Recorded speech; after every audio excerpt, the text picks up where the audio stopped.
Kita pahami bersama bahwa dalam undang-undang pers itu mengatur bahwa kita menganut asas praduga tak bersalah, ya, asas praduga tak bersalah. Sehingga apabila kita diberikan ruang untuk memberitakan sebuah pemberitaan, baiknya diberikan dulu hak jawab, mintakan klarifikasi, apakah konten atau informasi akan dilepas atau dilempar ke publik ini sudah sesuai atau tidak.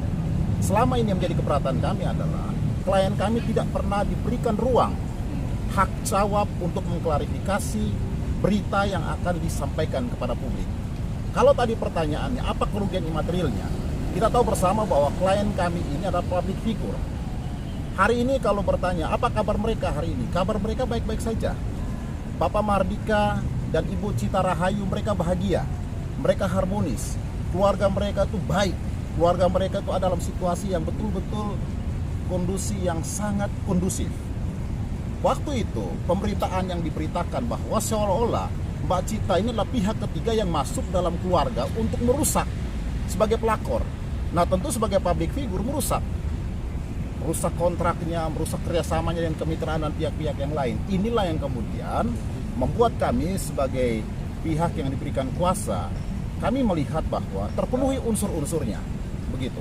Menjawab pertanyaan tadi, apakah di Dewan Pers sudah? Kami sudah menyurati, kami sudah melakukan upaya audiensi dan duduk bersama dengan Dewan Pers beberapa kali bahkan.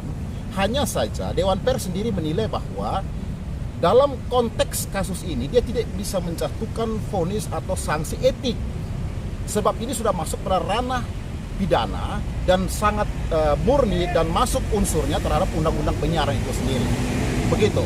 Inilah yang kemudian membuat kami hari ini harus kembali lagi datang ke Ditkrimsus Polda Metro Jaya untuk memastikan bagaimana kepastian hukum dan penegakan hukum terhadap upaya hukum yang sedang kami upayakan di wilayah hukum Polda Metro Jaya. Begitu. Ada upaya Bagi kami terbuka untuk semua kemungkinan. Hanya kalau kita bicara dalam konteks pidana, siapa berbuat dia harus bertanggung jawab. Bagi klien kami tidak menutup ruang itu. Silakan.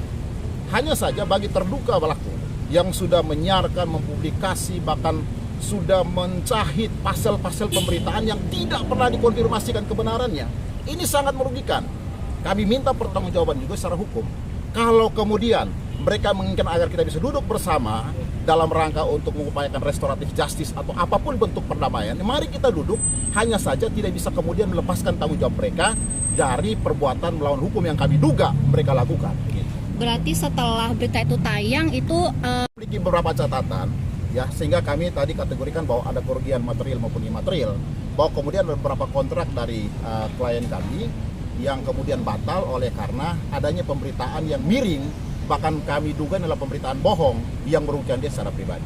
Oke, Bang, hari ini cita-cita sama Mas Didi nggak ada hadir? Baik, jadi begini, terkait kehadiran beliau, hari ini Bapak Mardika mohon maaf juga dengan Ibu Cita Rahayu atau Ibu Cita Citata berkenan tidak bisa hadir sebab ada beberapa agenda politik yang harus dihadiri.